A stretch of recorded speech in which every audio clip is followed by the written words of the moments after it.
اسناد دعائے نور۔ ایک دن پیغمبر خدا مدینہ منورہ کی مسجد میں تشریف رکھتے ہیں کہ حضرت جبرائیل علیہ السلام آئے اور عرض کیا کہ یا رسول اللہ صلی اللہ علیہ وآلہ وسلم، اللہ تعالیٰ نے آپ صلی اللہ علیہ وآلہ وسلم کو سلام کہا ہے اور یہ تحفہ دعائے نور کا آپ صلی اللہ علیہ وآلہ وسلم کی امت کے لیے بھیجا ہے کہ یہ دعا آگے کی امتوں پر نہ بھیجی تھی مگر تمہاری امت کے لیے بخشش کا سبب کر کے بھیجتا ہوں۔ اس دعا کا پڑھنے والا اور پاس رکھنے والا عیش و عشرت سے دنیا میں رہے گا اور ایمان کی سلامتی سے مرے گا، اور قیامت کے دن اس کا منہ 14ویں تاریخ کے چاند کی مانند روشن اور نورانی ہوگا۔ وہ بیمار نہ ہوگا، ہمیشہ صحت و سلامتی سے رہے گا۔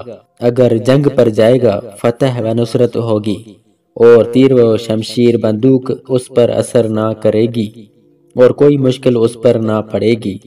اگر سفر کو جائے گا صحیح و سلامت واپس آئے گا اور بادشاہوں کے نزدیک سرخرو رہے گا، اور اس دعا کو پاس رکھنے والے پر اللہ تعالیٰ کی نظر رحمت ہوگی۔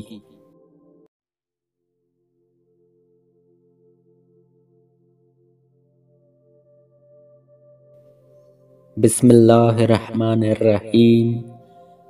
دعائے نور۔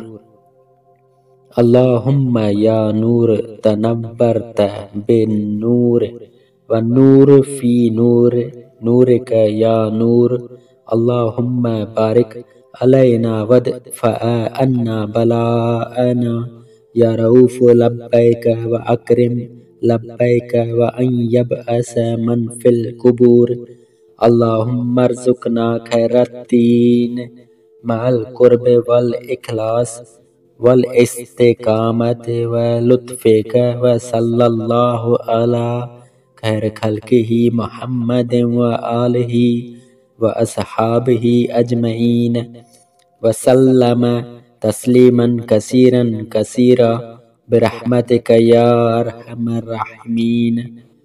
سبوح قدوس ربنا ورب الملائکۃ والروح، لا الہ الا اللہ وحدہ لا شریک لہ، لہ الملک ولہ الحمد وہو علی کل شیء قدیر۔ یا اللہ، یا رحمان، یا رحیم، یا حی یا قیوم، یا ذا الجلال والاکرام، یا نور السماوات والارض، یا لا الہ الا انت علیک توکلت وانت رب العرش العظیم۔ اللہم اغفر لی بحرمت ہذہ الاسماء واصرف عنی الضراء والبلاء والہموم والغموم جمیع الآفات، ومن اولادی وآبائی وامہاتی وأقربائي وعشيرتي، فإن عليك في جميع الأمور اعتمادي، والصلاة والسلام على خير خلقه محمد وآله وأصحابه أجمعين برحمتك يا أرحم الراحمين۔